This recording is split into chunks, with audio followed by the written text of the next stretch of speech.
What's up, everybody? It's Joe La Puma. You are listening. You are watching the Complex Sneakers podcast. I am joined, as always, my guy, Mr. Matt Welty. This is filming like the millionth thing in 10 hours. But, hey, we're here, and we're better than ever. Yeah, you've been in the studio a lot in the last, 12, 18 hours? Yep. Still holding on to summer. He has shorts on. It's a little chilly in New York. But my guy to my left... Been in the lab. Been in the lab, Mr. Brendan Dunne. I don't know if I can muster any energy today, but it was a rough weekend. A rough weekend, and yesterday you guys can we say you did a double? Yeah. That I'm always, I love that. That's work, here baby. I'm happy. I'm talking about college football. I'm usually not one of the people to really give this stuff credence, but I will say that Oregon got jobbed out of the game with Stanford. Look at this. Okay, classic. Because I was watching. I was sitting there watching it, and I was texting, and Oregon did screw up. It was like third down. And they had the ball, and they had to run the clock out. Or second down, and they went to go pass the ball. Yeah. They should have just ran it. They would have ran been another 20 seconds off or something. But, then Stanford gets the ball. Oregon gets a targeting call. And then they get a roughing the passer where he touched the quarterback with his arm. Then last play of the game, they get a very questionable pass interference in the end zone, an incomplete pass. They get another chance, and then Stanford wins it in overtime. It was complete. Thank you for that, Welty. Garbage. I appreciate your support. That's good that you're supporting him. Thank you for that. But we're looking to win out, so I feel okay. I didn't know you were such a big X's and O's guys. X and O guys. His memory for college football is insane. So he can run down every single play. Well, we were not watching it together, but right, watching it at the same time in separate places. Yeah. Anyways, like I said, I don't want to turn this into a weekly thing, so we can move on. I can't move on from that, but as a program, we can move on from that. But forgive me if I don't have that same twinkle in my eye, that same spark. You kept the energy for yesterday, though. Pep in my step. Yeah, I had the energy yesterday for the FSR. Yes. First two episodes in the can. Let me tell you. Look at how happy he is. Tell him. It felt great. Yeah. It felt great. It was one of those situations where you don't like to go too much behind the scenes, but I'm sure, as everyone knows, there's a lot of stressful things that happen behind it. A lot of moving parts. Yeah, a lot of moving parts, a lot of trying to secure guests, and then, having a guest and then not having a guest and then scrambling to find a guest. And then we locked down probably two of, ideal guests to have on the show. We're not going to say them, right? No. Okay. No, but just awesome guests. Hope you enjoy those. And thank you to everybody who made it happen. Trinidad back in the studio. Trinidad back with the Saucony's on feet. Did you play the Adele Hello like they did for Tom Brady coming back to New England Sunday night when he came back into the complex office? No intro music, no walk-on music. You just welcomed him back. It felt good. You guys back in the studio. Love that. This guy is good job, Brendan. Cloud nine. Someone said that? Little foreshadowing there. We'll see if people catch it. The first guest or the second said that? Second. Okay. Yep. What else do we got going on? Oh, did you see this? I just posted a video of the mayor of Amsterdam wearing the Pata Air Max 1s. They look good. Wait, really? I saw it. Yeah. Yeah, she's got them on. Check it out. I posted the video. I really want to like that shoe, and I love supporting Pata, and they've done some of the best sneakers ever, best sneaker collaboration projects ever, but I just can't come around to that Pata Air Max 1. I think it's good. Maybe it'll grow on you. Yeah. Speaking about Pata, tangentially related, we bring him up every week, our friend Premium Pete. Big Pata supporter. Not a supporter of many Saints in Newark, though. He panned it? He saw it. I think he saw it multiple times over the weekend. He was not happy. Not happy. Check his timeline. But also, he had an announcement of his own. Yes. He's going to be in a movie. He's going to be in a movie. Look at that. With Armand Santi. Look at that. You know what? Just talking about Many Saints in Newark real quick, and I don't have too much to say on the subject because, as we know, I've never seen The Sopranos. But if it's an Italian mobster movie and Premium Pete panned it, if Premium Pete, Mr. Bensonhurst himself couldn't find something in there that was redeeming, then it's definitely not a good movie. I saw it. I'm not as hard on it as Premium Pete was, but we'll see. It wasn't an incredible piece of cinema. Well, I think I'm just waiting for the next move. I think maybe there'll be another one based off of this. And have you seen it, Welty? No, I was just laughing because I haven't seen it yet, and all my friends have basically seen it being Jersey people, you know, but a lot of people are like, oh, we like some of the characters, but just the plot line didn't really deliver, you know? I was at the movies this weekend. What'd you see? Back in Metrograph. I saw a movie called Possession. Don't see it. Okay. It's pretty. It's from 1981. We don't.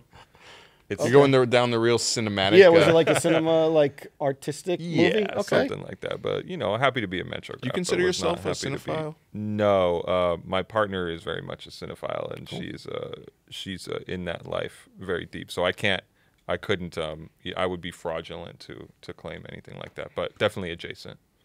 So in the scene, as it were. Tonight, big night. You know, Tuesday. The city's buzzing with Red Sox, Yankees. Oh, I was like, what? Wild card game. I didn't even know that was happening, Joe. Okay, so let's cut that. One thing I do want to say. Keep it. Hold on. Do we care? I'm not afraid to expose my ignorance when it comes to professional sports of all kinds. One game for those bitter rivals. I feel like everyone who still watches baseball is like over the age of 70. Taking it back to Many Saints in Newark, though, I did see on Instagram. I told you yesterday I made sausage and peppers this weekend. I just had a craving. It might have been because of the Many Saints in Newark. But our guy Babs, behind the camera, I think he had some sausage and peppers. Babs had a little outing. Steven was there, who works on sneaker shopping and Hot Ones. Wait a minute. There was a complex crew outing. It seems like it. With sausage and peppers? Yeah, and I looked on the grill, sausage and peppers. I did, you know, like the Derek Jeter little kid respect, even though I wasn't invited again. I saw that. Is it possible that this? I know there was a First We Feast picnic. Is it possible that that's what you're talking about? I don't know, but I did get invited to a Carbone night for First We Feast Day one that. Friday, but I couldn't make it. Okay. So, yeah, but Babs, our guy who behind the scenes, who actually helped develop our new sneaker cam, which is getting rave reviews. Yeah. People are talking about it? Yeah, I think the comments enjoy it. I think that we're gonna. Is it too HD? Because it's so crisp, it's so clean that sometimes I feel like I need to clean my sneakers beforehand because every little bruise, every bump accumulated from years of travel and Malaysia trips and complex con frenzies. You don't want to get caught in 4K. You know, that's what the kids say. How do they catch you in 4K? Exactly. But yeah, I think Baz maybe celebrated the sneaker cam with some sausage and peppers. Okay, maybe that's what it was. I thought that was going to be a Many Saints in Newark tie-in. It was. He tied it in at the top. The one bit of irony that I found, and I don't want to be bitter about this. What that I was. He's bitter. I wasn't. He's bitter for sure. There were quite a few people on the timeline who have tried to make jokes or clown my New Jersey situation. Which New Jersey situation? Me. Just you living in Jersey? Yes, me being in New Jersey. Me being a guy who's into Jersey. Yes. Who were very excited to go see a movie about Newark, New Jersey. Did you try out for the Dickie Maltasanti role or no? Okay. No. But just little bit of irony on that you get a little excited to see a movie that portrays people from an area when you kind of like you've used that as a butt of a joke for years. Snub your nose at those people at the same time. Do we want to name anybody or no? But just you all know who they are. You all know who you are. They know who they are. All right, that's an important shot to get off. By the way, speaking of sports and a little bit more youthful, I'm continuing my progression toward being Complex's premier F1 superfan.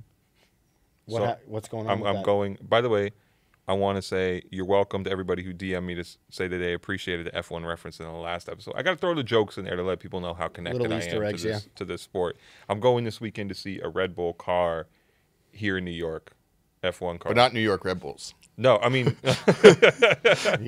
he'll make sure. Okay. If it was New York Red Bulls, you'd know already. But happy to do that. Maybe they'll let me behind the wheel. Maybe they'll let me whip that thing around for a little bit. Take a few spins. A few laps. Take a few laps. No, I've never seen an F1 car in person. Did you ever growing up? Because I know you have the connection to racing in general. So F1, growing up, my dad was always into like NASCAR. Yeah. But I remember watching a lot of F1 as a kid. My dad wasn't as much into it, but I do remember watching a lot of Michael Schumacher. Nice. Who was like, I don't know if you... I'm an F1 super fan, so of course I know. But for all those who don't know, he was like basically like the Michael Jordan of F1 racing. I think he had his own like Nike... Remember when Jay-Z mentioned him? I'm the Michael Schumacher of the rock. I do remember that. He had his own P Nike, I want to say Barry Sanders. Really? A Michael Schumacher Nike I think they re-released too? it too. He had a PE. It was like a black and red one because I want to say it was Marlboro, and then I think they re-released it like maybe 5 years ago. His son Mick is a driver now. I was gonna drop the reference when you was talking behind the wheel. I was gonna say lyrically, I'm Mario Andretti on the Momo. Okay. Shout out Q-Tip. Very Italian. Yeah, exactly. A lot of Italian talk. Joe, we gotta go to a Grand Prix. Maybe head out to Monza, Let's do it. Monaco. Let's do it. Company trip. On the company? Dude, we Get eBay? eBay? Can we, I know we're gonna get into the sneaker cam, but I mean, me and Joe look like we're trying to recreate Noah's Ark over here. I know you guys came with the full Joe Exotic fit on. Tiger King gets announced season 2. Here we are. Look at that. Look at that. This is one of those shoes that we can get into, but obviously wore it because of the guest.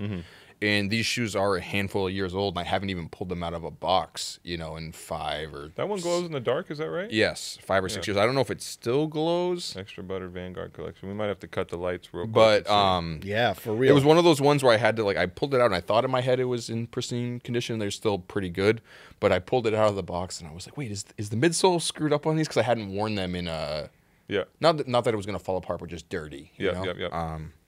I was getting a little bit adventurous with the footwear this weekend, kind of in an opposite direction. I wore Mephisto sneakers for the first time. Okay. And I've been holding on to those for a long time, the Concepts collaboration. Yeah. Only pair I have. But you wore them this weekend? Yeah. I went for a test drive this weekend. They fit a little roomy, so I've always been nervous about putting those on my feet. That's a big Nick Schoenberger. But they said they sneaker. designed that shoe. That. We didn't know that. So like those that don't know, it's like a made in France like luxury walking shoe, right? Basically. But we both had the same shoe. And we're like, why don't these things fit? And then we Google it, and they're actually designed to give you room in the heel, which like doesn't make sense, but. Yeah, it doesn't feel totally natural, but I think I feel comfortable in them. A little bit of a different speed for me. You know what I unDS'd this week? Angelo Bacche A6. Beautiful. I love that shoe. Really good. Good for a nice Sunday walk. Hell yeah. That's one of those. Took a long walk. He's doing some cool stuff with A6 too. We just put together that little collective. Yeah, I like where they're headed. I think with that's a little I don't want to say underrated, but a shoe that definitely I warmed up to. You know, when specific one. That specific one. When I first saw it, it's not like I didn't not like it, but it was just like you didn't really have any thoughts about it. You know what I mean? And then I saw people wearing them more, and I think you wore them, and I just saw it all over Instagram. And I'm like, damn, those things look pretty good on feet. Yeah. Also, there's something to say about like the Gel Kayano. You just forget how comfortable they are. It's like we wear all these shoes like Dunks and I've been wearing like even old shoes like from 20 years ago. Yeah, and then you put on a Gel Kayano to go for a walk, and you're like, wow. And like you wear a lot of like. Wait, did I tell you? I know I told you guys in Slack, but I don't know if I said it on the show because I had gotten sent a few pairs of Asics. Shout out our friend Colin Brickley. Shout out. Yeah, he had sent a few pairs, and I had gotten like the Kith. Gel Light 3s that he did all the colorways, and I was super excited on that. And then I randomly got a pair of gray suede Kayano 14s, and when I first saw them, I was like, this shoe may be a little bit crossing the threshold of like into like dad territory. Since when have you been wary of that territory? But this was like I didn't know if this was one bridge too far, right?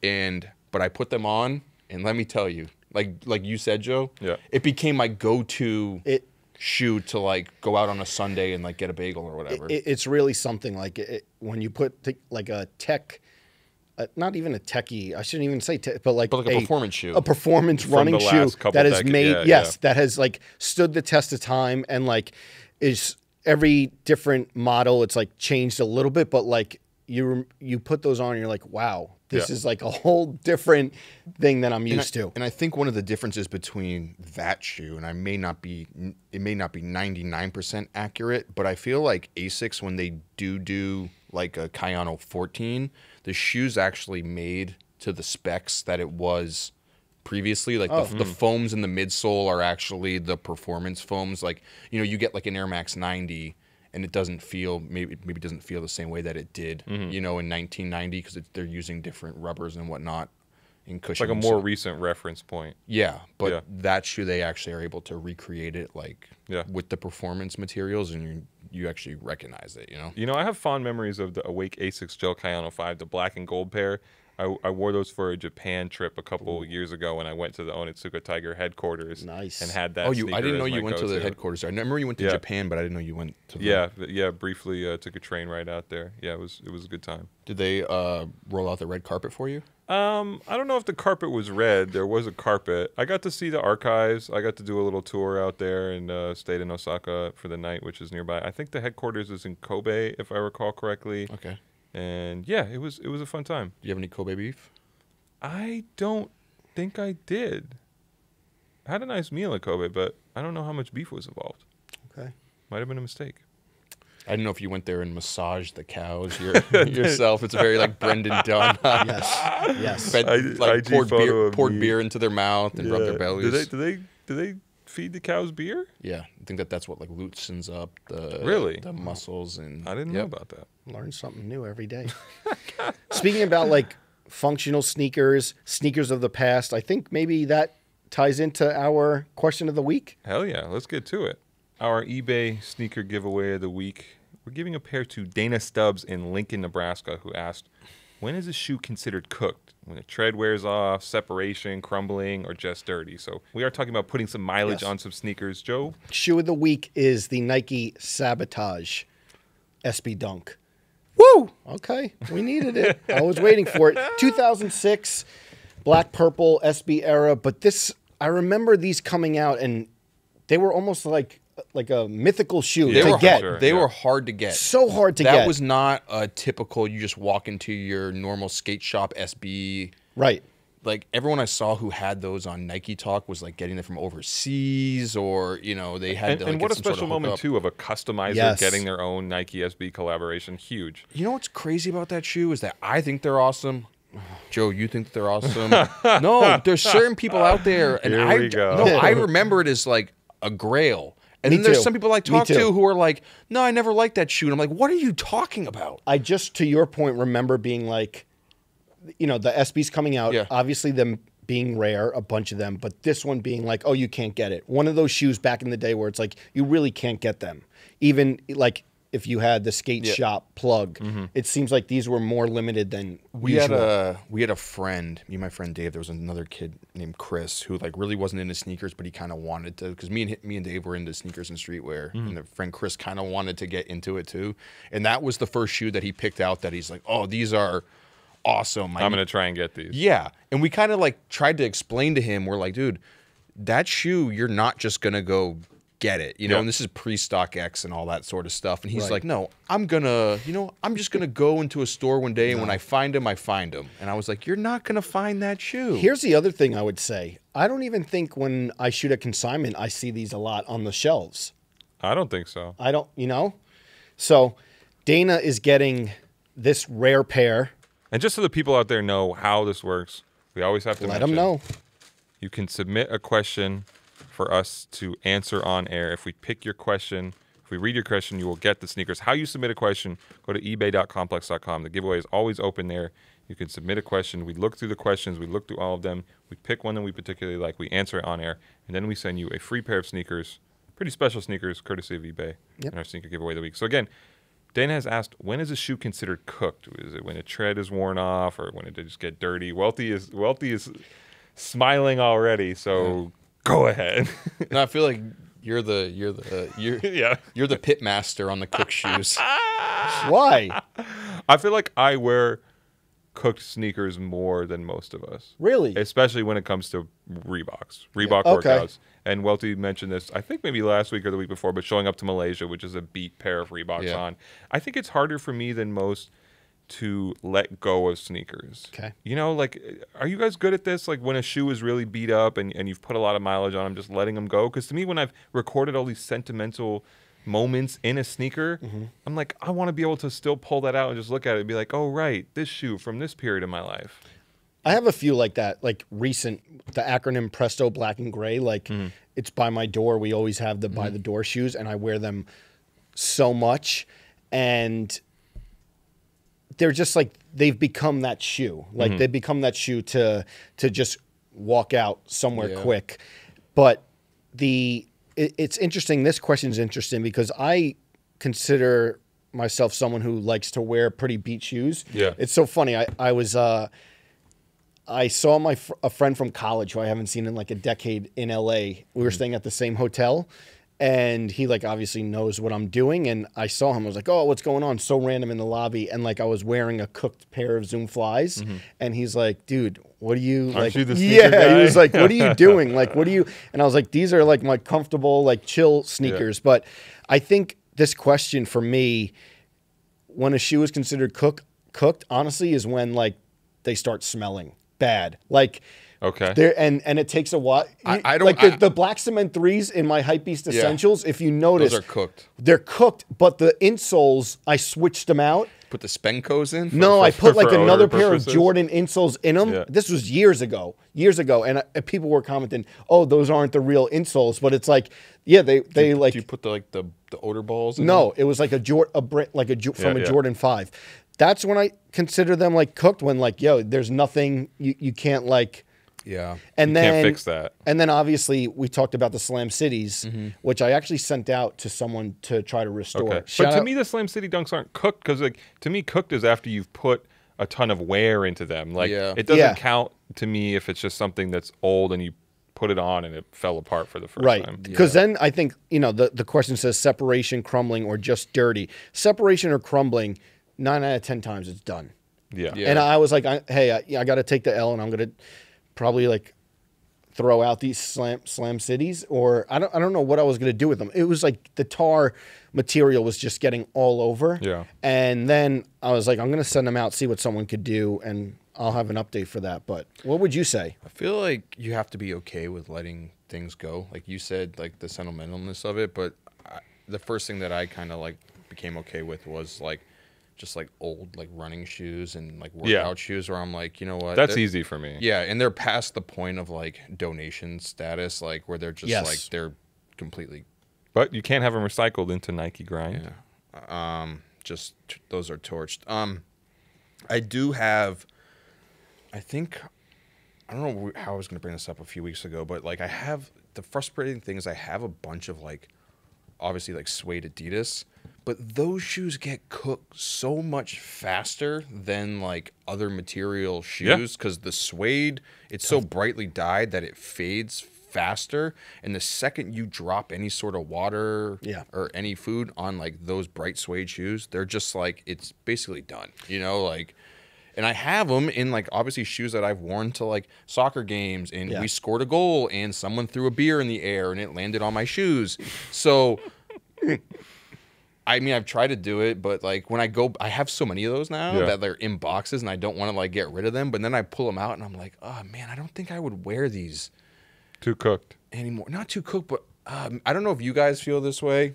And I feel like you wear different shoes than I do, Joe. So like a beat pair of like black cement 3s like looks kind of good to some extent. I feel like some of the shoes that I wear, if I wear them like cooked, they just look like cooked pair of suede shoes is a tough look.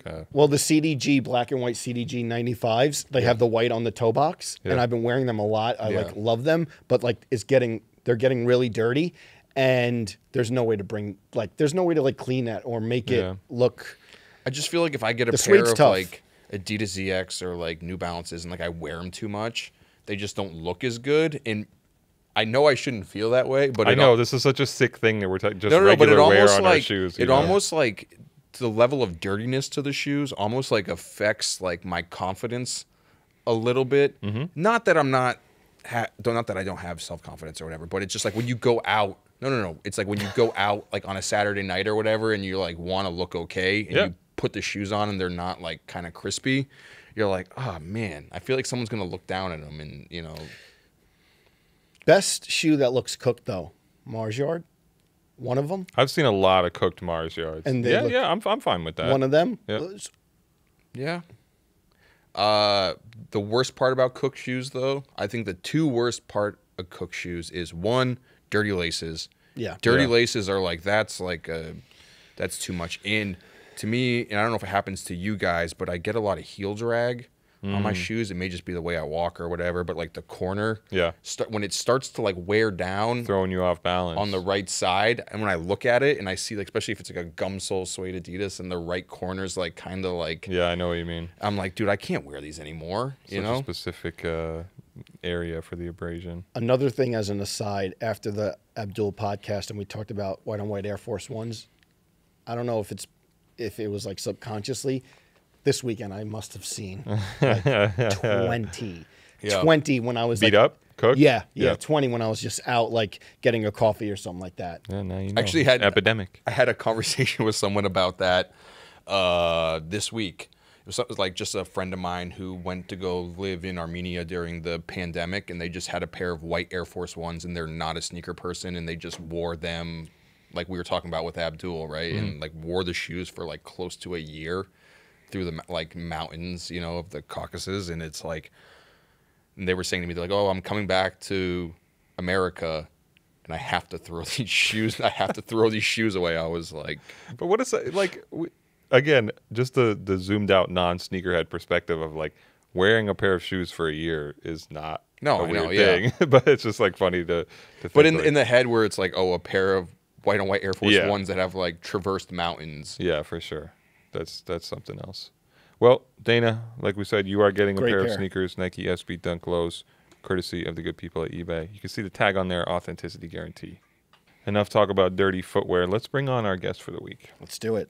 Our guest on today's podcast has shaped the vision for one of New York's most consistent sneaker stores for over 13 years. Not only does Extra Butter boast top-tier accounts, including a rare Nike SB account, but for more than a decade, it's collaborated on footwear with Adidas, Asics, Puma, Reebok, and more. In 2020, the store opened up its second location in Long Island City, a ceremonious homecoming for today's guest, a Queens native. Today, he's here to talk about retail staying power and what's next for his set of stores. Please welcome to the podcast, Extra Butter's creative director, Bernie Gross. What's up, Bernie? What up, what up? How are you, man? Thanks so much. Yeah, of course. Nice Thank you for having me. Bernie came through with something up, special on feet, too. Yes, he did. Hayes Dunk Low. Hayes, who was a guest on this podcast. Bernie, how long have you had those? I've had this for maybe 10 years now. Not from the the original release. These came out in 2003, I believe. Sounds about right. But that was around the time 2002, 2003 is when I started getting more serious about like the limited stuff. Yeah. At the time, you really only knew of Jordans and Air Maxes. And this was a whole different type of thing. This is a whole different type of thing. Honestly, it was a part of like a series of artist collabs that kind of put me on. So it was Hayes and Espo that were like the two ones that I was just like, okay, like I know of these guys, but through art, why are they even doing stuff with sneakers? And that kind of like validated everything else from then on. I think it's a shoe that both of us have been trying to track down. Great pair. Welty with the Vanguard collection. Yeah, Extra Butter collaboration on. Maybe you can't say it officially, but I'll say it officially. Not officially. You could say it, but just not officially. Yeah, it's not officially. It is the Extra Butter times Adidas ZX Flux. Yes. Jaguar Sharks. Jaguar Sharks. Yeah, that's a good way of putting it. I got the quarter snacks, Nike Dunk SB. Shouts to Alex. Hopefully we have him on the podcast soon. I like these a lot. Yeah, we need to. I missed the memo on the whole animal print thing. Yeah, see, me and Welty. Zootopia. Understood. Burn Rubber New Balance MT 580s. I think I mentioned this on here before, but I bought these for $40 at West NYC. Shout out to Lester Wow. Wasserman. Great pair. Probably about, not 10 years back, but maybe 9 years ago. I love these sneakers. When will 580s come back? I'm ready. I exchange some cheeky DMs with some New Balance people sometimes, kind of trying to see if that's going to happen soon. Or I guess you would know if it were happening in the next year. Okay. Yeah.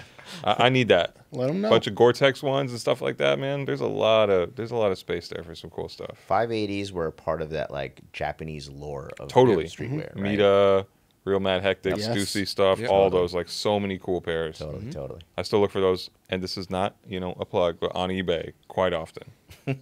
Bernie's a little bit elusive because every time I'm on Orchard Street, which is a lot, I always text Bernie like, "Hey, are you at the store?" And I'm not there. And he's never there. And I feel terrible because that should be the starting point for people to chop it up from me.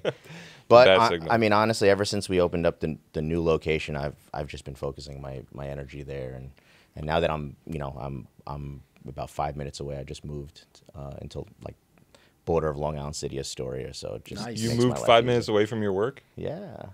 That's how much I love Long Island City. And for the record, because I know we said it opened the second store, but it's the third. It's technically the third store. Yeah. Was Long Island the first one? Long Island was Rockville the first Center? one. Yeah, okay. Rockville Center, Long Island.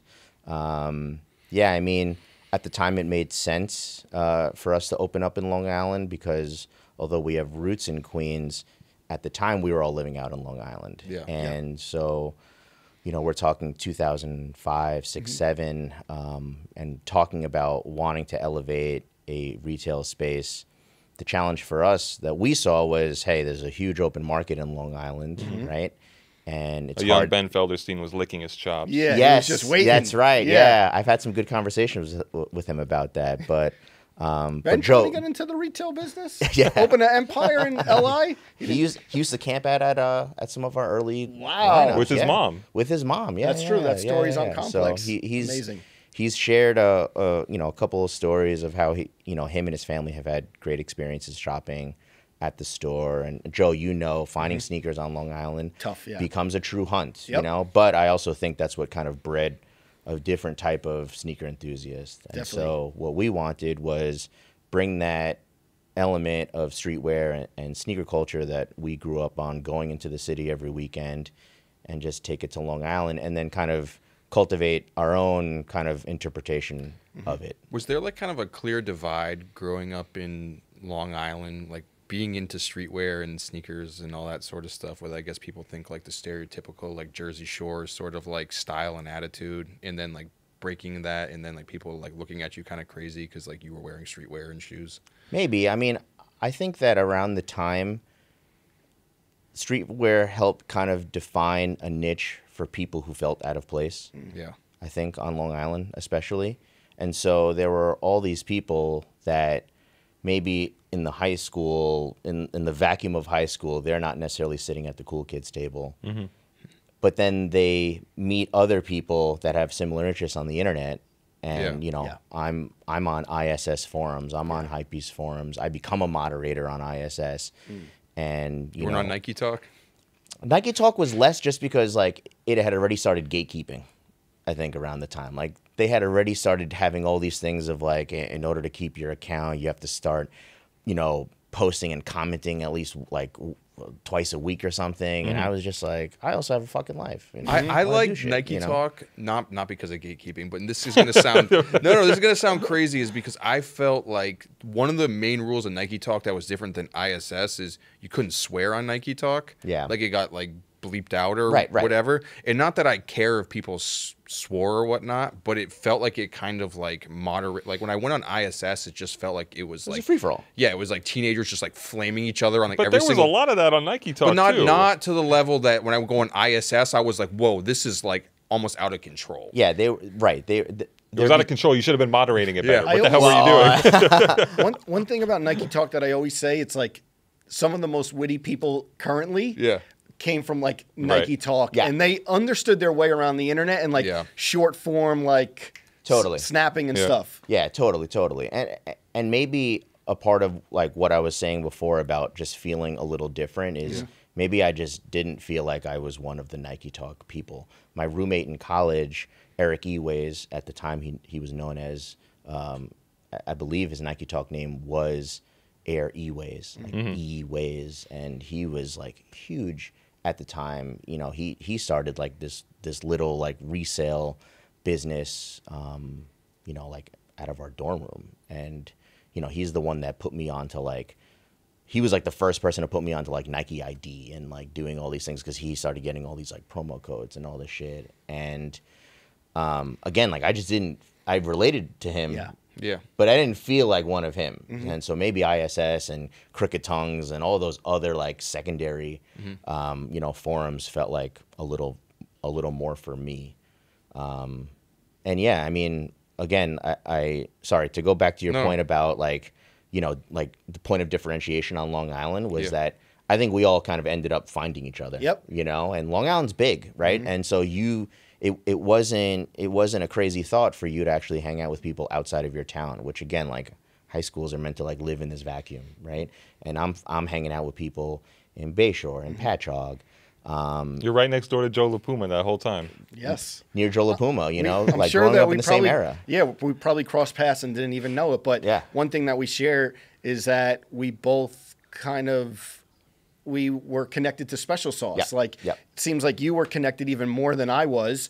And we know Pete, who was the owner. Pete Jabach, yep. Yeah. Shouts to Pete. And I always bring it up on this podcast. And like, even like sneaker shopping sometimes, Special Sauce was like the Nike SB cool store, skate shop in Bayshore that it was like one of a kind. Yeah. And there hasn't been anything really like that since. But what was like your experience there? So I met Pete and the crew actually through b-boying. So Pete goes way back as a b-boy. He lived in like that older hip hop, culture. Letting graffiti artists tag up the back of his store. Yes. He had his little like alcove of a parking lot. And Yep. You'd go in every week and it would always just be, a new bombing piece. And so I'd go after hours. At the time I was working at like Washington Mutual as like a loan coordinator, some bullshit after I like dropped out of college. And I was just going there almost every night. He'd close the store. He'd move all of the merchandising, racks and cases, which by the way, he made all by hand. Yeah. Super craftsman. Yeah. And we'd move it all. We'd mop the floor and we'd dance. We'd break from like 9 to 1 a.m. And this was like almost like every night. Crazy. At the time, this physique was different. We need a photo. But I'll show you a photo. But yeah, I mean, he really put, I wouldn't even say skate culture. I think he put like culture. He put culture on the map for Long Island. I mean, definitely. We're talking, this is before people like Lupe, who kind of like, created this mesh of like skate versus hip hop versus like counterculture, like that was Pete and his crew, and we were talking about like he would be playing chess in the window display. Yep. Like chess has no rhyme or reason to live in that culture, but it's just he knew what he liked, right? And if it can start a conversation with someone, maybe a kid who is shy, doesn't have social skills, it prompted a kid to want to talk. Were you lining up for sneakers at a store? Were you getting sneakers out of there? I was DJing at the time, and they had a small record shop in the back. They would have an in-house DJ. His name was Nicodemus, and he would just spin. And I went there, and like the dude was just scratching it up, and I was just fucking blown away. I was just like, yo, this dude is nice. And so they sucked me in through the music side. Yep. The following week, they actually brought on the Executioners for like a DJ workshop. And it was so dope. And this isn't a plug for Complex, but that's the first time I came across Echo. And I started buying Echo, snowboard gear. And I've never even been on a snowy incline in my life. Yeah. And I was just like, wanted the Rhino on this you. is fire. This is fire. Well, Pete had stuff of Echo before I believe it was spelled EC. Oh, it was the H. Yeah. Yeah, it still had the H on it. Yeah. And so I was just drawn, and then I just kind of started like picking up everything else that he had to offer. And so it ended up being skate culture and SBs. And I don't skate, and although I very much admire it and appreciate it, but I obviously was drawn to the sneakers more because I was already into Jordans, through my family. So, what do you mean into Jordans through your family? My uncle, who's not that much older than me, it was like a second marriage. So my uncle is only like 5 years older than me, and so like I looked to him as like an influence on. And he had style. a bunch of Jordans when you were growing up. And he just like he just Jordans galore. Yeah. And so like I only had like probably 2-3 Jordans of mine, and then I would hope to like grow into his. Yeah. And I think most people knew Jordans first, right? At the time. But then around, I think we're talking high school era of like early 2000s, mid 2000s is when, Dunks and SBs became a thing. And luckily I had that exposure to Pete where he can teach me in a way that he felt was very genuine and authentic to the skate culture and not necessarily hype beast and resale culture. Definitely. And I think that part I've definitely carried on to like the rest of my career. I try to still do it at Extra Butter where I understand what drives people as a consumer and what drives hype, but I always try to kind of act like the next Pete to say like, look, let me take these kids under my wing. Let me drop some knowledge. Let me get them to appreciate it maybe the way I appreciate it. And I think that's kind of like that is the part of the retail business or like the brand building that I have been looking forward to the most lately. How hard is that to do? Because it seems like kids just want to come in and buy a pair of sneakers and resell them. Hard to do what?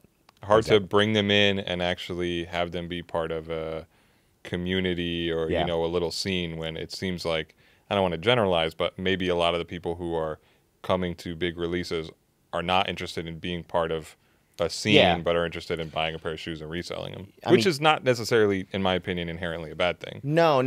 I mean, you just have to look at it, you know, from like a statistical point of view.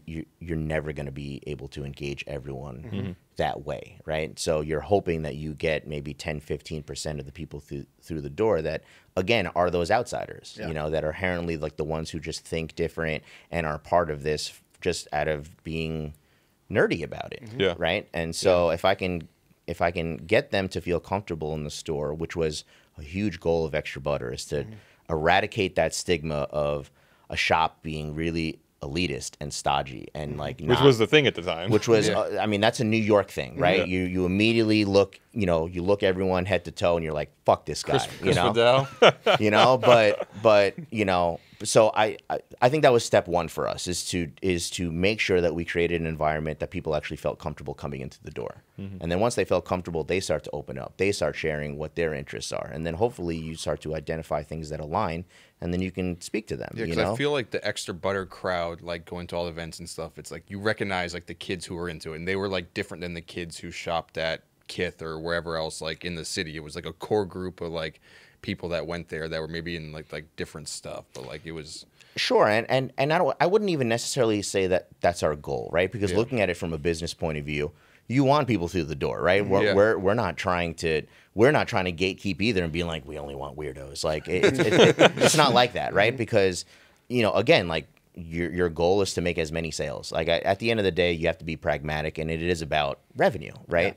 But I think hopefully at the end of the day, we can go to sleep at night and say, well, we felt good at least selling something to that kid because we weren't bamboozling him. And I think he feels good walking away from the store and being like, okay, cool, I had a great experience. So that's always been kind of the goal. And again, we'll keep on referencing Pete, but like those are things that I learned from him. He becomes like a huge influence on me. And like, you know, you guys have like even in the new location, the like movie theater set up, but again, to bring it back to Pete, like I remember the window was always such a big thing for him. And it wasn't like the window that we see in New York City now where it's as big as this. It was a small window, but like the Mafia pack, I remember he did like such a like big display, Mafia themed like display, and he always like really took it serious. And you know, did you cop those? I don't think I got those. The white ones I obviously didn't, but like the black lows. Yeah, I just remember it was like I got the black eyes. The black eyes. So from Special Sauce? From Special Sauce because of the window display. The window, and we'll get pictures. I think like I feel like they're online, hopefully, but like, and he knew that they were going to sell out, but he really put emphasis on like those windows displays. And I remember the Mafia pack being. And didn't they have like the horn, like hang tag on it? Sicilian horn. Yeah. But he took it to another level. Like he printed out mugshots of like La Cosa Nostra. Yes, he did. He had all these like he had like literally like I remember again like being like the movie enthusiast. I wouldn't even say like I'm like a movie geek, but like he specifically threw in oranges because it was like a little subtle thing to The Godfather. Yep. Because in the movie The Godfather, anyone who has a scene with oranges, it implies that they're dying later in the movie, like something crazy like that. And that's super nuanced. Do you still talk to him? I do, yeah. Okay, yeah. maybe he could send us that photo. I'm gonna look for it. But I remember that one because in terms of the Nike SBs that I was getting from there, a bunch of them, I think I passed on them. But I remember looking at the window and being like, "This is like a labor of love for this guy." Yeah, he kept it up for a while. Just I think because of everyone's response to it. So he's actually the GM at Burton. Yep. Oh wow. Yeah. So many big names have been through Burton over the years. Bernie, I want to use that window as kind of a reference point because I think it's an interesting study in how sneaker retail actually works, where releases like that, the store is not going to make any material money, right? Sure. And the releases, again, talking about people who are there to resell stuff that people line up for, I feel like could end up even costing a retailer money when, just for example, Nike might give you 32 pairs of a super coveted sneaker, and then you have to pay for security or, you know, figure out some type of raffle system and all this energy. It's just an interesting equation. You're talking about ultimately the goal of your business is to make money, but those big releases that are marquee releases sometimes are not even making the store money, right? Right. Yeah, absolutely not.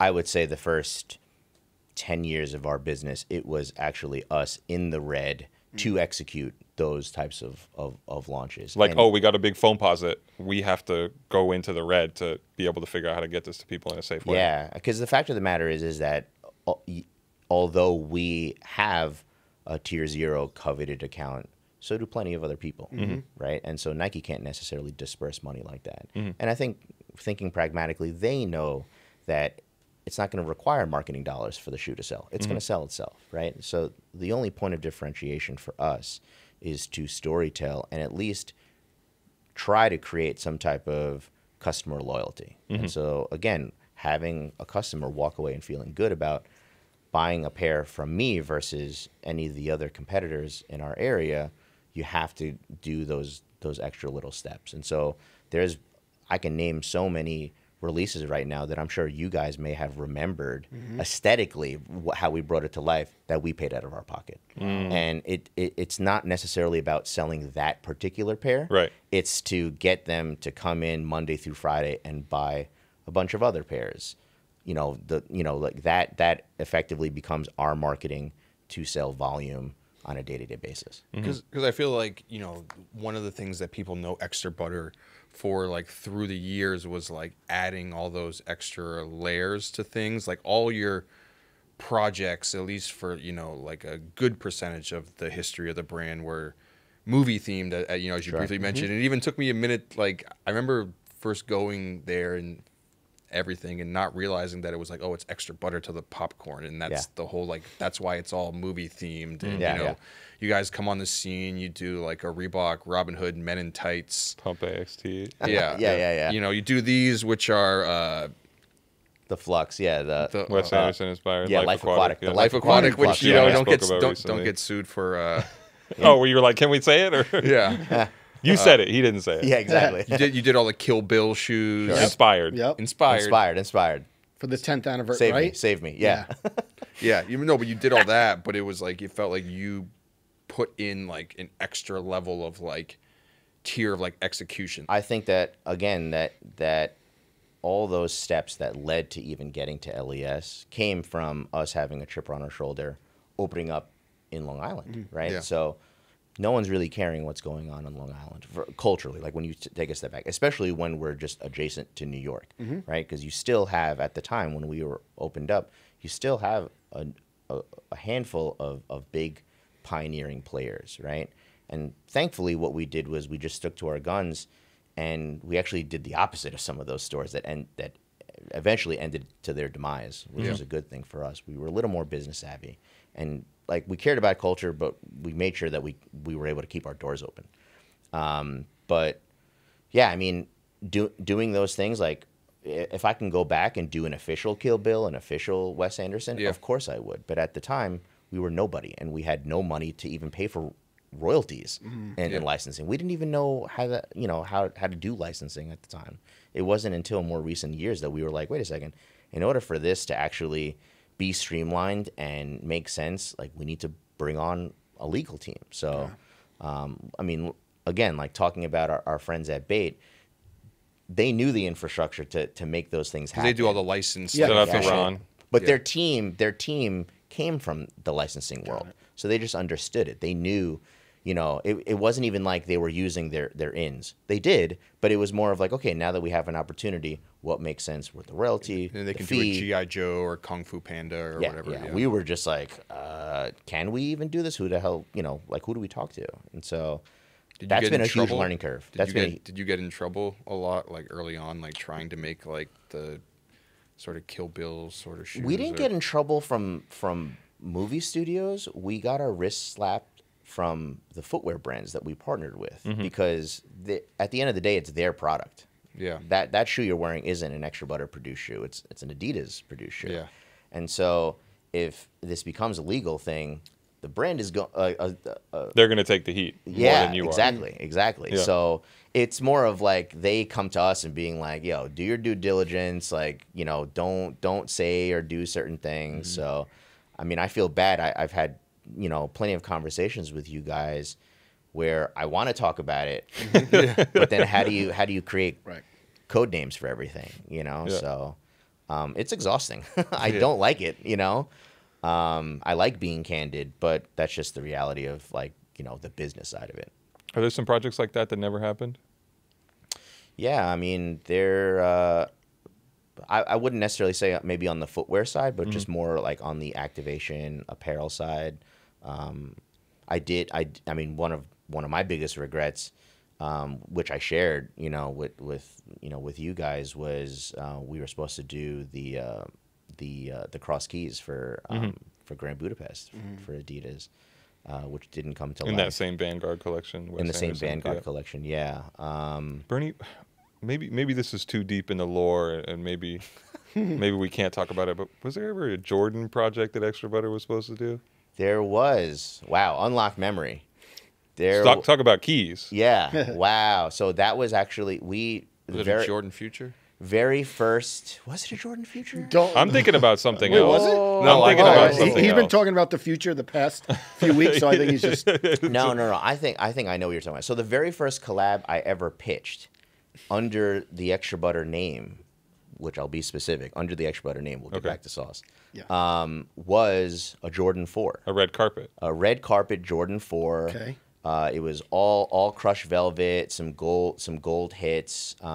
We had spoken to some people at Did Jordan. it look promising? Hopefully it looked promising. I'll share you guys. No. Yeah. Did your chances of getting the project with Jordan Brand look promising? At the time, it was so early. What year was this? Like, this must have been 2009, 2008, 2009. Oh, so this is like very early. 2 years in or so. Yeah. So this is before the Reebok. Reebok. But even before your collaborations, this is before like Jordan was really even doing those sort of like projects for the most part. You know what I mean? Maybe. I know they had done like undefeated and stuff in the past, but it wasn't like a common occurrence for far them. And few. Yes, you're right. Far and few. And so we just came in there mad arrogant, and we were like, yeah, let's do something. And it was really just because we happened to have, you know, chance meetings with the right people. And I remember this one guy, and maybe it's better off I forgot his name, but he was Michael young. Jordan? No. But he was young. He was young, and he seemed hungry. And I just remember the conversations being like, yeah, like, you know, we need to bring Jordan Brand into the, you know, into like the next level. At the time, they were making like knee deep, you know, elephant print shorts, and it was just right. It was not the vibe, right? Yeah. And I even had good conversations with the team about that. And so we pitched this Jordan 4 thing. We were kind of telling the story and how Jordans were now transcending fashion, and how we were saying like you can rock a suit with a Jordan. In hindsight, you'd never be able to rock that design that I made, but whatever. But and they were like, look, the only way you can do this is if you kind of speak to the future of Jordan. And so they were like, we have some new silhouettes. Not the Jordan future. Not the Jordan future, but the Jordan legacy. Okay. It was the Jordan legacy, and the V2 grown. So they're basically like, I know you want to do a 4, but you gotta do the Team Jordan. Yeah. That's which you said, like the shorts and stuff in the mall. When like that's what they always used to say. We'll give you the retros, but you have to take the apparel. Yeah. You got to take the bull. You know, the BS. You know, and so that was fine. I saw it as a challenge. I was like, cool. This is par for the course. Let us speak to the future. We'll speak to the past. All this stuff. So we came up with this double pack. It was supposed to be the red carpet 4, and then an all patent leather V2 grown. And we pitched it as a double pack, and then they were like, "Cool, we'll get back to you." And then just it died. Never happened. It never happened, and I kind of just moved on. I started focusing on other collabs. Did you cat it out or anything? Or Yeah. But Jordan Brand did release a red 4 a few years later.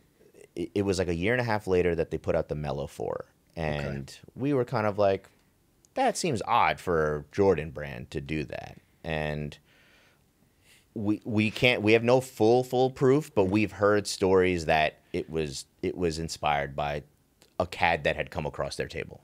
So Well, you have the legal team now. I'll leave it there. I'll leave it there. But unfortunately, I've also learned that, to the power of like sending out NDAs and non-competes and watermarking all the CADs. Like I was just so super naive at the time, But at that time, like as soon as we realized that wasn't happening, and then like reality kicks in, like you become humbled and you're like, they're Jordan Brand, they don't need you. Yeah. And so and then it was maybe the next 12 to 18 months that I designed like 10 collabs. And it was the Men in Tights, the Saucony Space Race, the Kill Bill, the Vanguard Pack. That all happened. And those shoes were all huge for your store. Huge. And that was before we even opened LES. I wasn't even technically on Extra Butter's payroll. I was doing my own thing, working in experiential marketing, coming home from like couple liquid rice checks, maybe. Yeah. You used to work at Sneaker News, yeah, right? that's what I was saying. I used to work at Sneaker News. This is like all like, I was just trying to do as many things as possible. Like, I some of those I may have even still been interning for Yuming, technically on the Freshness mag side. So, help SneakerCon, like help launch SneakerCon at the time. Like, so you worked in SneakerCon in those days. I worked at the first two sneaker. I worked maybe his table. 12-hour day. 12-hour day. Maybe some chicken nuggets for lunch. Hell yeah, builds character. barely. I mean, the first or second SneakerCon, we were on the second floor of a comedy club on 42nd Street, and there was no AC. It was like in August, and we were dying. And like the big pull was All Day and Mayor were going to be there. And we were just like, what are they going to wear when they get there? All Day, the most dangerous man in sneakers. Hell Yeah. Hell yeah. Big up to Frank. But and these are not complaints, just in case anybody from the Liquid Rice I thought it was so. watching. I didn't care. I really just didn't. I never had a complaint because it was just like, let me figure out like how I can learn from this, who I can meet. I mean, learning from Yu Ming has also been a crazy experience. Like, we're talking from Pete to Yu Ming. Those are huge influences for different reasons. Yeah. Like Pete, I looked as like more of like a nurturing, personal level, like how to just be like a better person.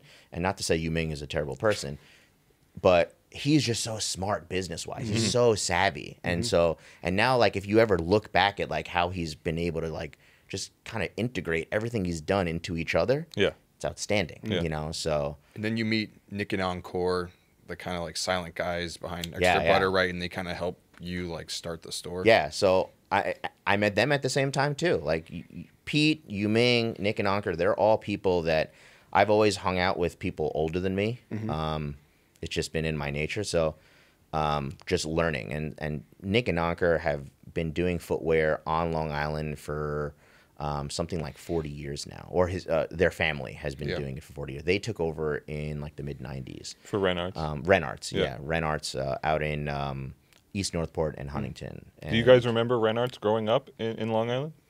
I mean, so the opposite direction of Bayshore, but East Northport was a little closer to me and like where I was going to high school. So they were just like the go-to family footwear store because we're like there's like a weird bubble where there's not necessarily a close mall to us. And so there's not big box, like no Foot Locker. There's no Foot Locker. Like the closest thing at some point, like a sneakers, what was it called? Sneaker Stadium, I believe. In Long Island? In Long Island. But you didn't go to South Shore Mall? I went to South Shore Mall, but like that's where your finish line was. He's like, you weren't shopping with me. Joe La Puma never sold you a pair of Nike. My mom never liked me going to South Shore Mall by myself, so it was kind of like. The last time I was there, someone like took like one of those like stanchions and threw it through a window. So did they grab a big Yao Ming cardboard cutout afterwards? No. Oh man, my grandma lives literally right across the street from South Shore Mall. So I mean, I'm there, but like that wasn't necessarily my stomping ground. It was really just it was like sauce, and then just I'm in the city. That became it. Sauce in the city. But yeah, remember New School? I remember New School. Yeah, I remember New School. I don't think I ever went there. What is that? It was another skate shop towards you. Yeah. Comac. Yeah. Good SB account? Never. I don't think I've ever stepped foot in there. Okay. Yeah. Me either. Yeah. Interesting. I would go hunting. There was a spot in Islandia called City Plaza, Sports Plaza, Okay. or something, and I would find like $30 Terminators in there, and just like, you know, Alpha Forces. I have a bunch of those that I can't seem to get rid of, more because of it's the memory of me actually finding those things. They're like garbage pairs, but so you know, we've had a lot of guests on this show who were like the era of sneaker boutique retail in New York, like before Extra Butter, like that whole like 2001 to 2005 era. And, you know, they kind of like described it as, you know, we all had stores, but we were all kind of friends, you know, and it was all this like downtown Soho scene. But like, how competitive is sneaker retail in New York City for like this current era? Is it like the same thing where like all the stores are kind of like buddy, or is it just like, is it really as cutthroat as you think people think New York City is? I think it was more cutthroat when we first opened up and then moved into LES. I specifically remember when we moved onto Orchard, there were all these OGs who we knew and respected. Maybe we didn't have like close personal relationships, but they were like, look at these fucking guys, you know? New kids on the block, yeah, sort of thing? 100%. I mean, especially Lower East Side. Like, that was an area of like, you know, like those were some of the pioneering shops, right? But it's also the reason why we wanted to come in. Like, we were like, hey, like, we think we can bring something to the table. And I specifically remember, like, you know, I would go into Reed Space all the time. That was like one of my go-to weekend spots. And then as soon as we opened up, and I went, different vibe, right? And I've had this conversation. I've had this conversation with like Jeff and like, you know, some of his crew. Like he definitely looked at us as competition, and like right next door. Yeah, like 10 stores down. And he came in and we had a talk, and we were like, look, there's going to be an overlap on product assortment and some brands, and obviously, you know, he's the OG, so he has better relationships.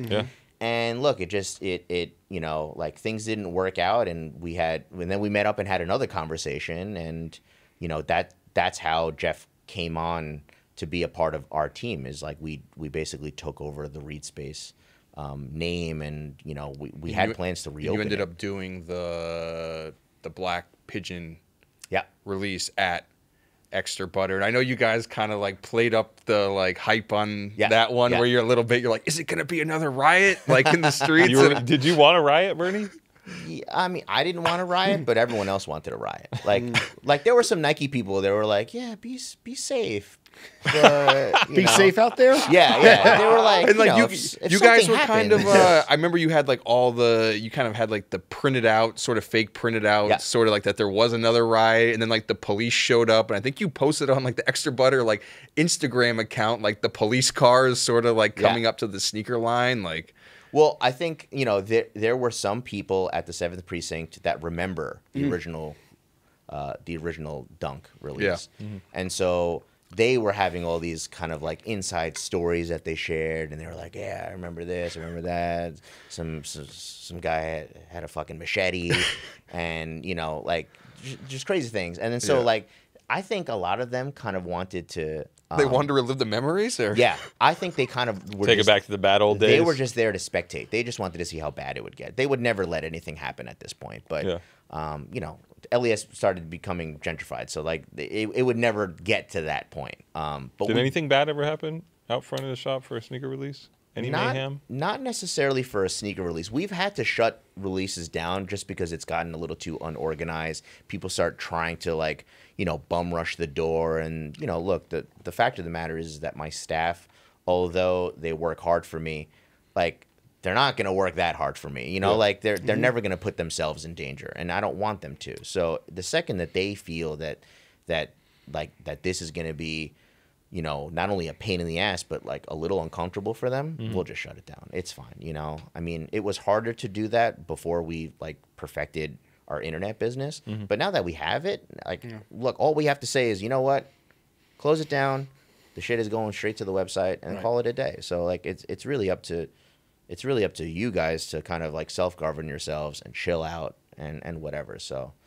And over the years, like, yes, the reseller isn't necessarily that core customer that I ideally engage with. But I've become friendly with all of them. you know what time it is when they show up. Exactly. But they also kind of like help you as well, right? Because they're like, at least for a certain like point, like even though everyone's going for like the Jordans on Saturday, they're coming in on like the Tuesday and like buying up a bunch of shoes too, right? Or... Sometimes, yeah. I mean, I wish they would still do that, you know, but again, like if regular locals are seeing this energy, they're not going to want to be a part of it on Saturday, but they'll mosey on in on Monday and Tuesday and say, hey, what was going on? What do you have? Oh, okay. What else do you have?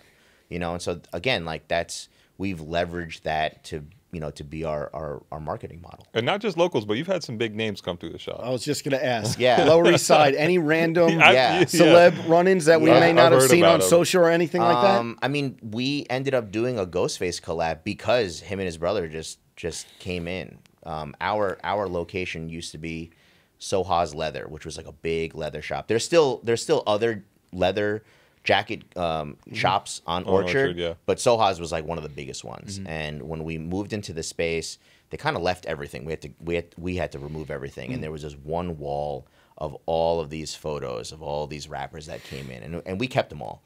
And one day we were like just about to close. It was like 7:30. Someone may have forgot to lock the door, and Cat walks in and he's like, "This is a leather shop?" And we were like, no, you know, not for 15 years. Yeah, and we were like looking around. We're like, no, and he's like, oh, and he like realizes like where he's at now. He's like, you know, like getting his bearings, and he's like, oh, sneakers. He's like, you still open? We're like, not really. He's like, I'm gonna come in with my brother, Ghost. And we were like, what the hell is he talking about? And then Ghostface comes in through the curtains. Wow. Massive stature. The dude is like a monster. Did he have the eagle on his arm? He didn't. But he you know, he really is super suave. He came in like, yeah, what's up? Yo, what's up? Yeah, what up? Yo, your sneaks. Oh, MBs? All right, whatever. And we started talking, and then we stayed open for him for like 2 hours.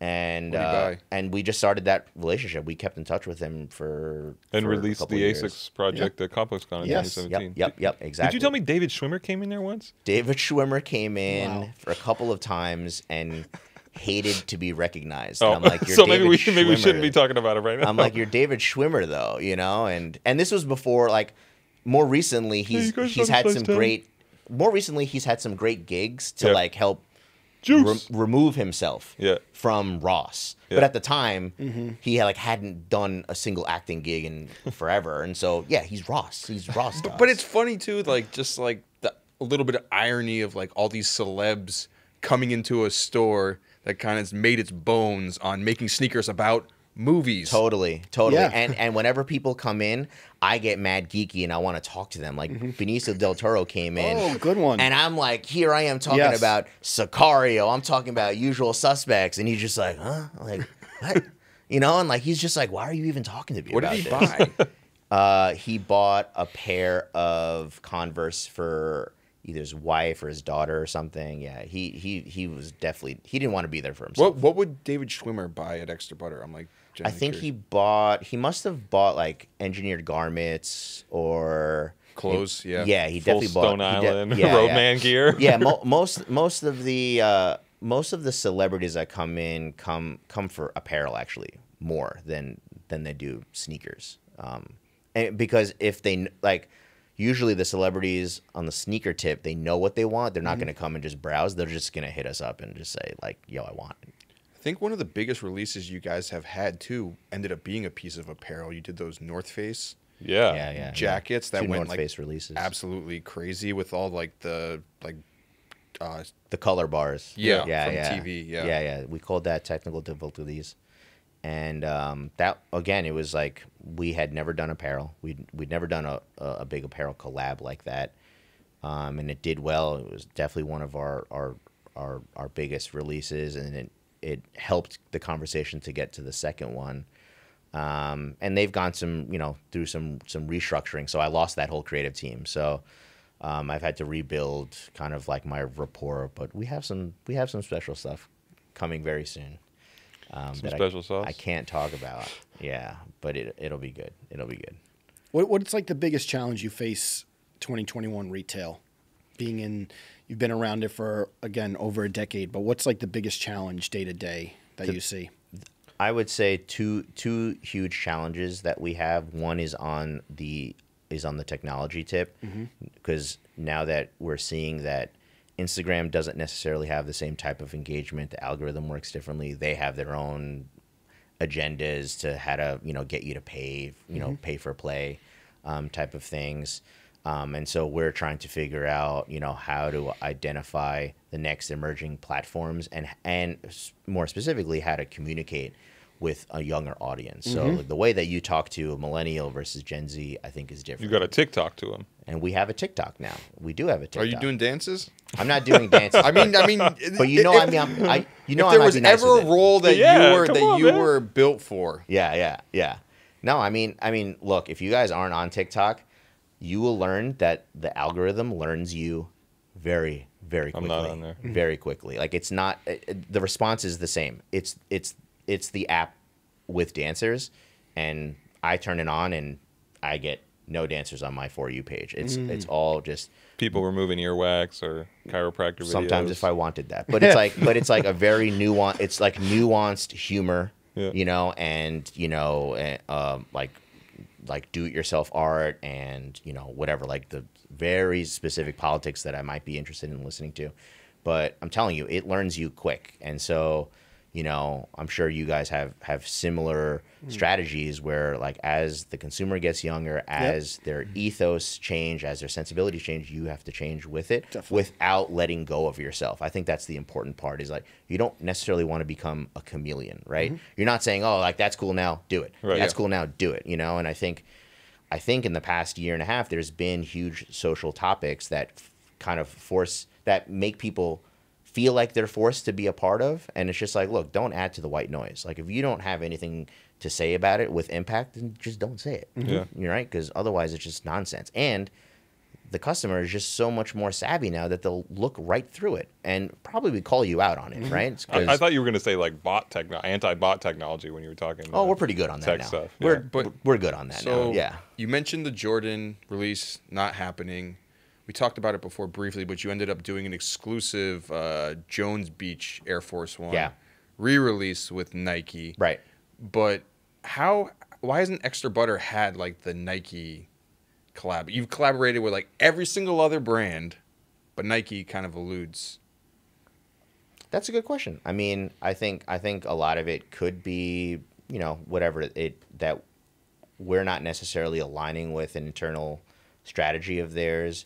There's other accounts that they have aligned with that just geographically. Like, is there like a lot of politics when it comes to like who gets the collaboration in New York City? Because I'm assuming that like one retailer doesn't want like the store next to them to be working with the same brand that they are. Yeah. Or like. Yeah, I mean, look, when you're looking at it from like a retail wholesale point of view, right? You don't want they don't want to cannibalize their own wholesale business, right? And so they're looking at it as like, okay, like Manhattan is very small as it is.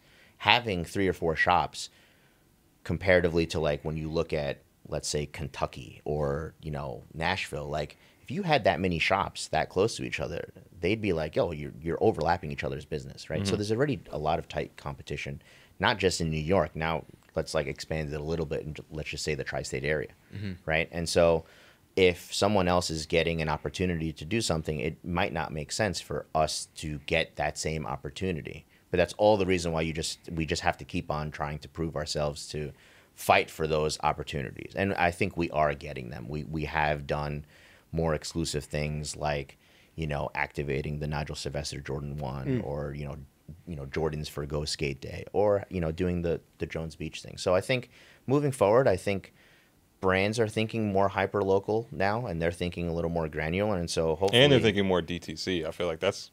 I don't want to speak for you, but it's a scary part about working with a brand like Nike. Totally. Like, that's what they want to do, is so much Nike direct business. Sure, the sneakers app is super strong. It works for them. It's streamlining a bunch of elements for them that otherwise give them headaches. So, it's true. I mean, again, like if I were to think pragmatically, I would think to myself like, yeah, there's plenty of reasons why maybe we don't want to work with them, or maybe not want to, like, it's not that they don't want to work with us, it just doesn't make sense. Have you pitched a collaboration to them that you try to get through? Yeah, I pitched something that I don't want to talk about because I'm still paranoid that someone might just take it. And release it without extra without name me. on it. Yeah. Can you at least say what model it was? No, because I think it's a dead giveaway. I think it's a dead... Oh, is it like a movie tie-in on a model? No. See, now I'm gonna be trying to more dig it. culturally from like a New York, like just me growing up in New York, you know, type of thing. But and then there's been other things where, you know, like we've been wanting to get our skin in the game with like big moments that we anticipate, right? Like I spoke to Nike about you know, bringing in Dave Ortiz to bring back the Bacons. And shout out to Dave. You know, and I'm talking to Dave, and again, Dave is inspiration to EB from a conceptual point of view, right? Like, you know, he's like the first concept shop, right? Yep. And so I'm talking to him, and I'm like, yeah, like let's bring back, you know, the Bacon, blah blah. And he's kind of like talking in like rhetoric, and I'm like, no, like specifically, like it's coming out, and like let's do this, let's do that. And he's like, it is? And I was like, oh yeah, because we had him on the show, and he was like, yeah. And my girl like literally was like, we have to go. Like she was like, you fucked up, you know. And we like darted, and then like I think that's like maybe a huge reason why it got postponed the first time. Wow. When it came back is because maybe he had started a conversation like, why aren't I a part of it? Wait a minute. And like, so friends of mine are like, you screwed that up, you know. But again, it was like I didn't mean to, like, I'm not trying to impede on business. I just thought that getting him involved because I have a relationship with him and telling that like downtown Manhattan story is genuine to making that story bigger for Nike, like, you know, just helping out Nike. But again, things just don't align, and I think it'll come through once I think they're realizing that they have to do these, or they want to do these hyper-local stories. And so hopefully they just identify one that just makes perfect sense for us. Speaking about humor and TikTok, maybe we were a little early on the prank video. Remember that we did the prank video on Extra Butter? Alex Hey. Allenport. Is he? Was he? He's at Converse Yeah. still. Converse, Hey, big shout out to Alex. He- Love that guy. Alex. Yeah. He was so funny, so funny. So I thought this was great for him personally. I kind of like fostered this. I probably imposed like this like big brother relationship with him, where I was just like, look, like I want to put you in a lane for success, whether it's with me or whoever else. Like let me teach you as much as possible, and like let me find opportunities. Outside of fashion and footwear, though, he grew up in improv. Like, he grew up in improv. Yeah, I don't know. Hilarious. For those who don't know, just we set the premise in like 2014, 2015, very early on Complex Video days. We were trying. We had a pair of, it's funny because they ended up doing a pair of Jordan 3s in the colorway, but they were like black with blue, and Royal they were blue. some, Yeah, they did. There were some like super fake Kmart type Kmart. ones, right? Yeah, Kmart. there were some super fake looking Air Jordan 3s, Yes. and we had the idea of shooting a reel. It was like punked. Let me tell you, yeah. I was like, Yes. it was like punked to We set went up. into the store, Yeah. Yes. and he was trying to sell the shoes Hard sell to everyone, anybody, and he yeah. was like Hilarious. naming all like the ASAP members who Yep. had worn. I think he said like ASAP more to Delaware these He said last week. Aesop Gorgonzola. That's what it was. Yeah. And It was this guy hilarious. was like, word? Yeah, it Like, was hilarious. Someone ended up actually Shout out to buying, Alex, or man. someone went to go purchase the shoes, and I think you guys were like, no, like. Didn't he do a basketball move too? He in did. that? He Hilarious, did. Alex. I think he did like a post up, and he's Yes, like, oh, you're yes. too slow. And he did it towards the hidden camera, and he was Yes. like the up and under, and he like looked, Yes. he looked dead at the camera. I'm seriously, I can quote this whole thing because I've watched it 100 Well, times. to be honest, Gorgonzola? I don't know Yeah. if I'm biased. It would work better. Maybe like Now. now It was it was millions of 100%. views on the It internet. was It wasn't like funny. this random. It was oh, funny. We thought this was funny. It was huge. No, was funny. it was great, and again, like it wouldn't have been that entertaining if you didn't have the right. He was the right great. con man, right? He was great. And so when you guys came to me about it, I mean, I'm not too sure if you thought I would do it, but in my head I was like, oh, Alex have is it. doing it. He's Like the man. Alex is doing it. So fun fact, when we did our video for the Saucony space race, he was the guy in the He was the guy in the astronaut suit. spacesuit. He's the guy in the spacesuit. That's awesome. Shouts to Alex, man. Yeah, because again, like he was taking improv. He like knew how to mime.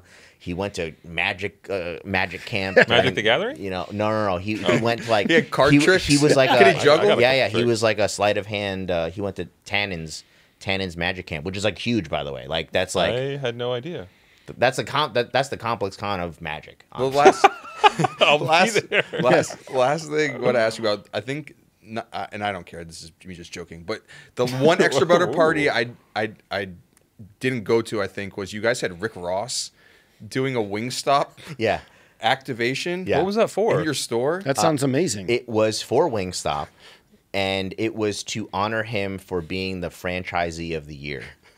And that sounds awesome. They wanted to do it in New York, and couldn't find places. And I don't even remember how we had that relationship, but I was like, yeah, just let's do it.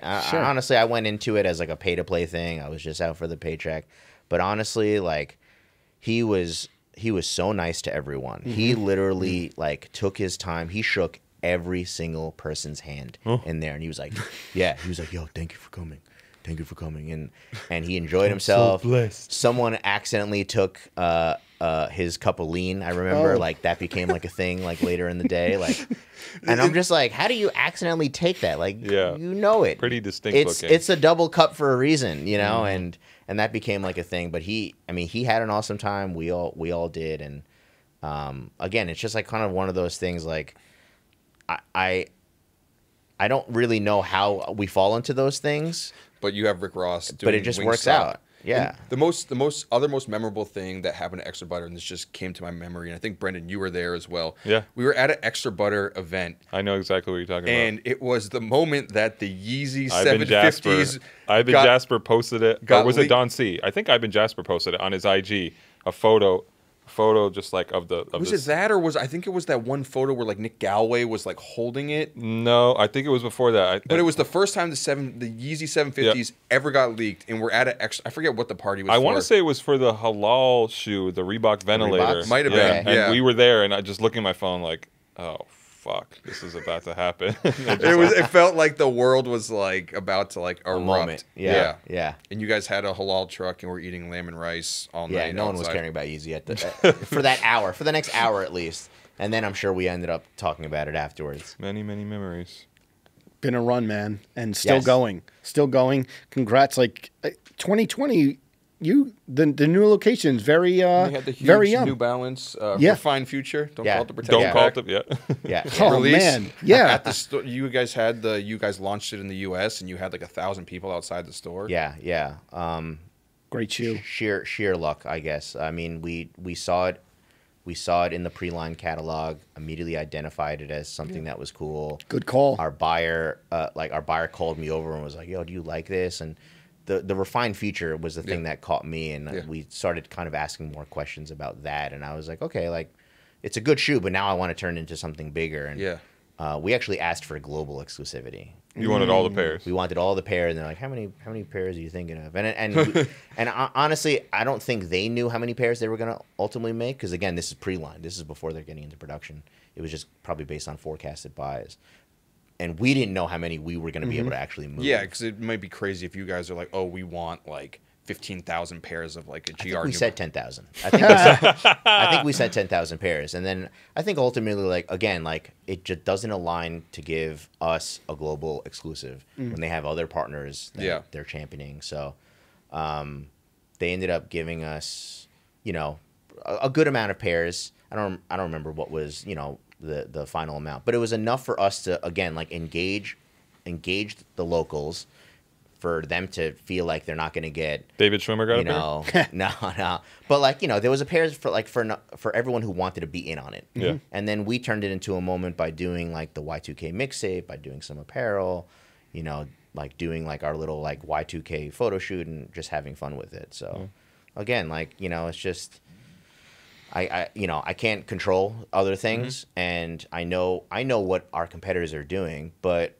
I also know where it just doesn't make sense for us, right? Yeah. So I'd rather just stay in my lane, keep my head down, and just do what makes sense for us, and we'll keep on going. Next year is our 15-year anniversary. So. Amazing. And then is the Rockville Center location still open? No. Okay. No. We closed it down just because. When did it close? Honestly, don't remember. We did like a soft closing. It was kind of just one day we were like, doesn't make sense. Okay, because I was when we mentioned it at the top of the thing, I was like, wait, I haven't heard anything from Rock Center in a long time. Yeah, I mean, there's always people in the comments and the DMs being like, "Yo, how come you closed it? I used to go there," and I was like, "But then you stopped going." Yeah. So it was just like, look, like customers got savvy, right? They started going to Hirschleifers and they started coming into the city, and they started doing probably more D2C business through the sneakers app.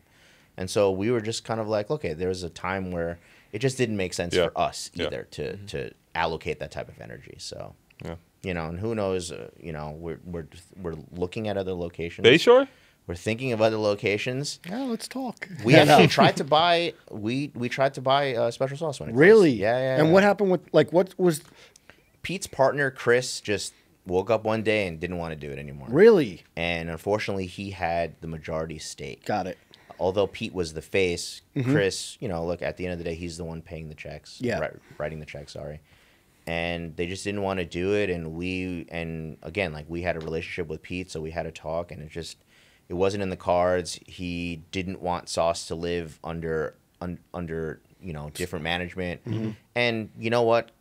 To be honest, in retrospect, I don't think we would have been able to sustain that consumer business, audience. Yeah. I think they would have seen it as like, nah, this is new. I don't want it. Walk away. Makes But sense. we were totally ready to do it. And one other factoid I will add. So you asked about an early scrapped collab for EB, which was the Jordans. But I had designed a dunk for Pete for Sauce. Wow. About a Special year, sock. about a year and a half An before SB dunk? Or? Yeah, an SB Wow. dunk. This was at the time, if you guys remember, when you would go onto the Nike skateboarding site, they would always do these like locals. They were like the first to do locals, and they would always champion local spots. Sauce got one of those like featurettes. Spotlight on the store. Yes, a spotlight on the store. The shoe that they chose was the Linoleums, because that's a B-boy story. I believe the lore was he pitched that to them. That the mid was inspired by linoleum that probably we had at the store at Sauce. But then that opened the opportunity to talk about an SMU. And he came on. I was probably the only kid he knew that had access to Illustrator and knew what a CAD was. And so I decided to start designing it.